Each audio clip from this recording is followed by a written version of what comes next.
Owner's son cut every corner in the kitchen. One calm folder of notes and photos flipped the room, and an orange placard shut him down.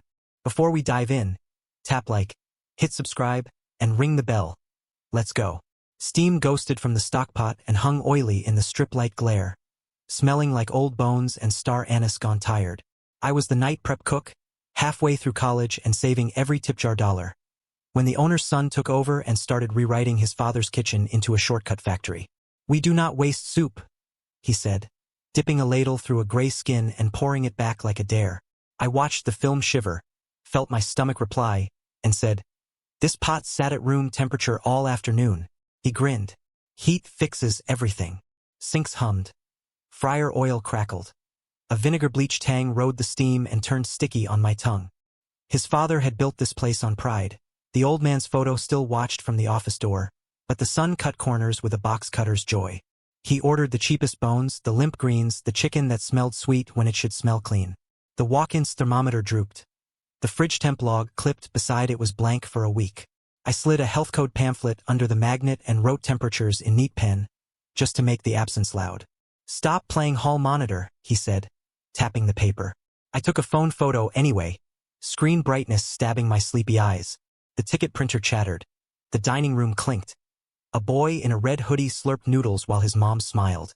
I swallowed the metallic worry with my water and told myself to keep receipts, because the next thing he said made the room tilt. "Top it off from the hose and keep it simmering overnight." I stared at the green coil snaked behind the sink, the same hose we used to rinse mop buckets, and heard my mentor's voice in memory. "Document first, argue second." I slid a fresh page into my pocket notebook, wrote the date and time, and underlined the word stockpot twice. By week's end, the shortcuts had multiplied like fruit flies. He parboiled bones once, dumped spices, and called the fatigue depth. He reheated rice until it squeaked between teeth and told servers to sell it as crispy. He wiped cutting boards with the same gray rag that had cleaned a spill near the back door, the rag that smelled like mop water and meat juice. "The heat kills germs," he said again, epic with confidence. I opened the walk-in and the air bit like cold pennies. Raw thighs sat above a tub of greens, water beating on leaves. I grabbed a laminated poster labeled "Cooling Rules" and taped it near the prep line where eyes land. He peeled it down with a flourish and crumpled it like a napkin. "Customers do not care about charts," he said. "They care about cheap and fast." I care about not poisoning them, I thought, but said, "We could at least label dates." My pen squeaked over masking tape as I wrote broth. "Today, discard tomorrow." He laughed. "Cute." A waitress gagged quietly at the stockpot's sour edge and whispered, "Is it supposed to smell like pennies?" I shook my head, then watched a family sit and ask for soup first because the kids were hungry. The ticket spat. The ladle plunged. The film broke and slid. The flicker of the heat lamps made everything look older. I texted our group chat a question about the walk-in temp and screenshot the message when nobody answered. The son strutted past with a box of bargain bones, slapped the lid like a drum, and said, "This is how Dad did it." That lie stung louder than the metal, because the old man had taught me names for vegetables and the word fresh. I pressed my palm to the walk-in door gasket and felt warmth seep through, a tired seal telling on itself, and I wrote request maintenance on a sticky note before he could see me leave another small, stubborn receipt. I started building a quiet case because confronting him felt like arguing with a fog. In my pocket notebook I logged dates, batch sizes, and how many bowls went out compared to bones delivered. The math wrote its own indictment. I printed the county's food safety hotline and slid it behind the clock. I snapped phone photos with timestamps. The blank fridge log, the hose snaking to the stockpot, the hand sink blocked by a crate of onions. At closing, the kitchen smelled like ginger, metal, and something sweet-sour that did not belong to today. "You are making this dramatic," he said when I asked to ice down the broth before storage. "It is soup, not surgery." "It is people," I answered, and my voice surprised me with how calm it sounded over the fan's steady whir. A regular leaned over the pass and said, "The soup tastes different since your dad passed." The son smiled without teeth. Later, out back by the dumpster, I watched a roach explore a grease trail that led toward the door sweep. I took a picture of the gap and emailed the landlord for a repair, copying the manager's address so it could not vanish. Inside, I taped a simple checklist above the prep table. Cool within 2 hours, store covered, reheat to a rolling boil, discard after 1 day. He ripped it down, balled it, and banked the shot into the trash. You are not the boss, he said. Neither is bacteria, I said. He leaned in close enough that I smelled coffee and ego. Do your job and stop writing. Writing keeps us honest, I said, and tucked my notebook deeper. The fan rattled. The exit sign buzzed. As we locked up, he pointed at the stock pot and said, Top it off before you go. The word before made the night feel longer. The night my patience snapped was quieter than any showdown. No shouting, no slammed pans, just a decision that felt like a click. I needed tuition money. I needed sleep. Mostly I needed to stop colluding with a lie. I set the ladle down, dried my hands, and told him flatly, I am not serving that again. He rolled his eyes so hard the room might have tilted. Then do not, he said, and cut my hours on the schedule with a pen stroke. The paper rasped like sandpaper, and the humiliation came hot and private. In the office I opened the ancient desktop, found the county's online tip form, and typed like I was bailing a boat. Dates, practices, temperatures, the blocked hand sink, the hose, the unlabeled tubs, the smell, the reuse. I attached photos, my notebook scans, and a short video of his ladle breaking the gray skin. The confirmation email landed in my inbox with a subject line that made my heart steady. Received. I printed it and slid it into a folder tab labeled Incidents so the story would have paper bones. I did not text melodrama. I did not post. I just cleaned my station, double-bagged the trash, and went home to a quiet apartment where the fridge hum sounded like permission. The next morning, while I was tying my apron, a plain sedan parked by the back door and 2 inspectors walked in with clipboards and calm eyes. He smiled wide like a game show host and said, Come on in, we are very clean. While his thumb trembled, I stepped aside, washed my hands until the lemon soap erased the night, and watched them lift the stockpot lid as the steam carried yesterday forward. One inspector asked for cooling logs. I handed the blank sheet from the clip and said, This is all we have. The other pointed at the hose and asked, What is that for? He said, Cleaning. My photo knew otherwise. I felt the room shrink to the size of the clipboard as pens began to move in small, merciless strokes. They measured temperatures, swabbed surfaces, and followed the paper trail I had built. The stockpot ran hot enough to look safe, but the inspectors sniffed, frowned, and recorded words like sour and probable reheating.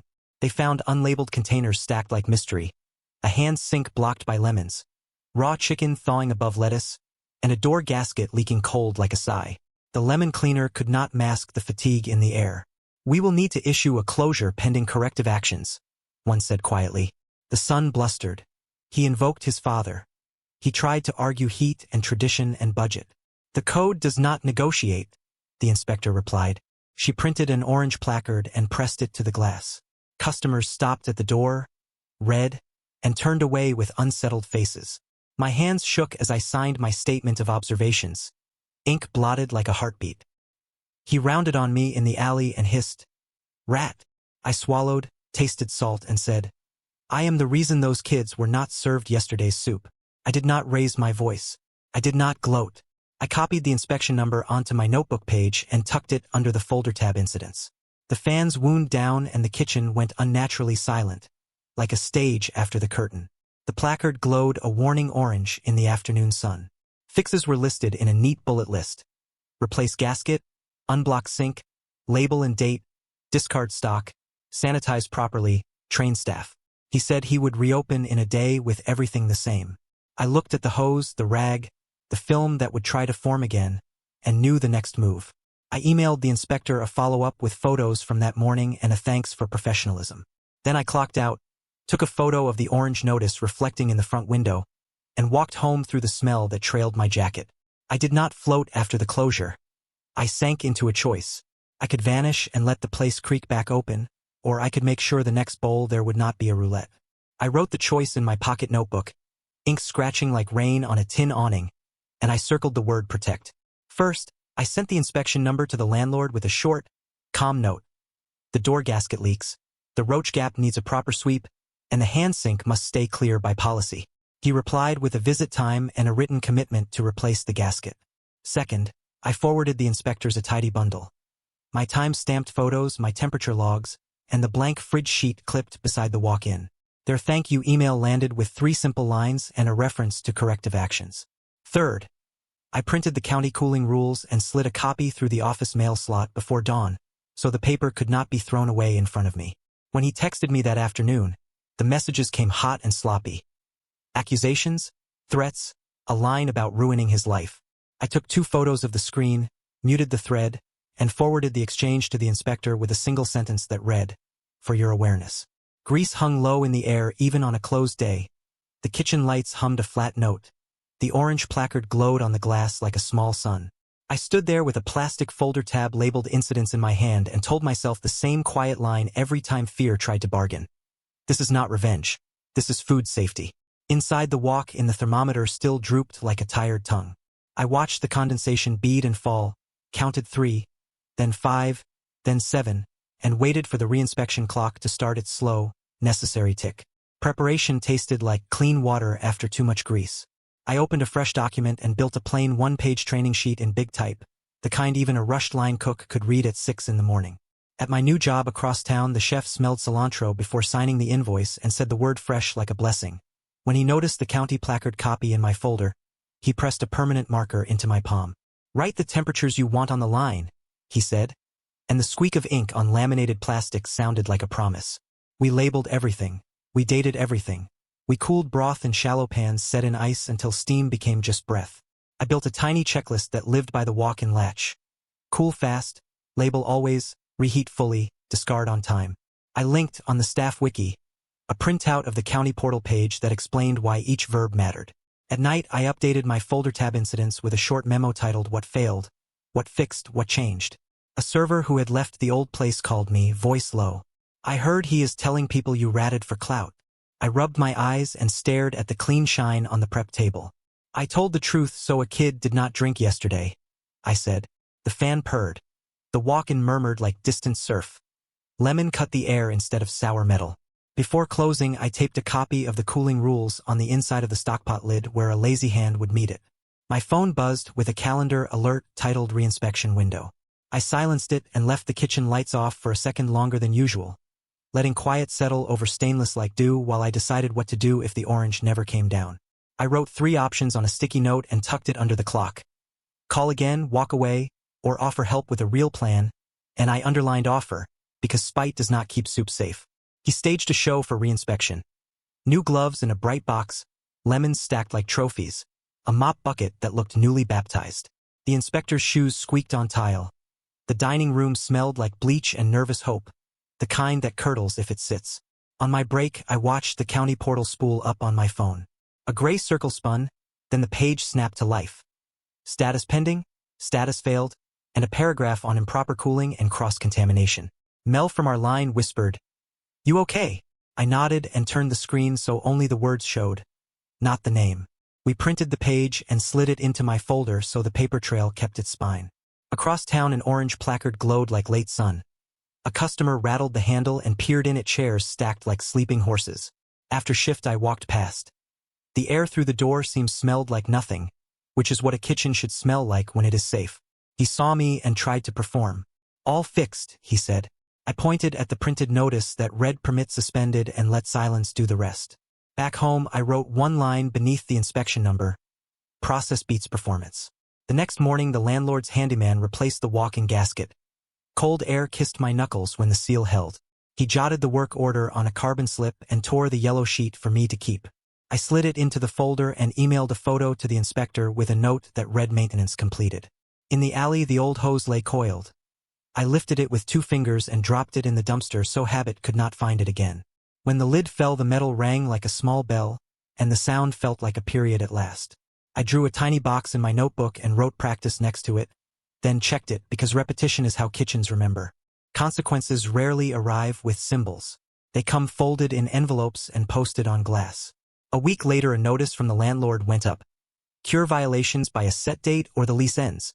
2 days after that, a supplier statement thudded onto the host stand demanding payment long past due. Staff trickled away one by one, holding final checks like delicate birds. He caught me outside a bodega and tried a new script. "You killed my father's place," he said. The word father hit like a dropped pan. "Your shortcuts did," I answered, voice even. He glanced at my phone as if it were a weapon and spit a slur he thought would erase a clipboard. I let the syllables pass into night air and wrote the exchange down later under the same folder tab incidents. The orange placard faded in the sun to a tired peach. A second inspection note joined it with the same grim verbs. In the alley, a crate of bones sweated in thin wrap. I took a photo with a timestamp and sent it to the inspector with 3 words. Still unsafe practices. The reply landed a minute later, all policy and steady, and the next morning a larger sign appeared. Permit revoked pending hearing. The dining room went still as a church weekday. A boy in a red hoodie pressed his face to the window and read the bold words while his mom squeezed his shoulder. I walked home with my jacket holding the faint perfume of garlic and bleach and thought about the old man who had once taught me to bite a leaf to know if it had life. The son's rage felt like a mask that had finally sagged off his jaw. Underneath, I saw fatigue and fear.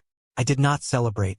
I wrote another memo called What Closed and Why, clipped the 2 notices to it, and slid the packet into my folder so future me would remember the difference between consequence and cruelty. Time rounded the sharp edges.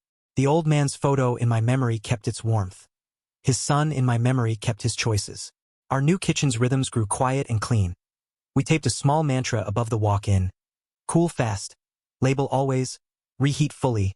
Discard on time. New hires asked why, and I would point to the checklist, then tell a short, true story about a hose and a stockpot and an orange placard that saved a family from yesterday's soup. The room smelled like garlic, citrus, and steel, not like nostalgia. I am not proud of harm that landed on a man who was scared and stubborn. I am proud of the line I kept. No lies, no theater, just evidence and fair process, even when my hands shook. If you ever face a choice between speed and safety, pick the ladder that holds, not the shortcut that flatters. Keep receipts. Practice out loud. Teach the next person where the rules live so the food can be both honest and good. What would you have done in my place? And where would you draw the line between empathy and boundaries? Drop your take in the comments, and thank you for listening. Please subscribe, like, and ring the bell so you never miss the next story, and above all, stay awesome. A month later, a thin letter arrived from the county with a line that made me sit down at the prep table. Training materials from our case would be adapted for new operators. I slid the letter into the folder behind the tab incidents, then taped a copy inside the staff room where eyes land at clock in. Mel grinned and thumped the binder with the back of her knuckles. Proof we did not shout into a void, she said. The kettle on the back burner hissed. The vent hood purred. The floor under my clogs felt steady and clean. I wiped a ring of condensation from the counter with the corner of a towel and watched the circle vanish. Sometimes closure is not a door slamming. Sometimes it is a surface you can eat off without thinking about who looked away.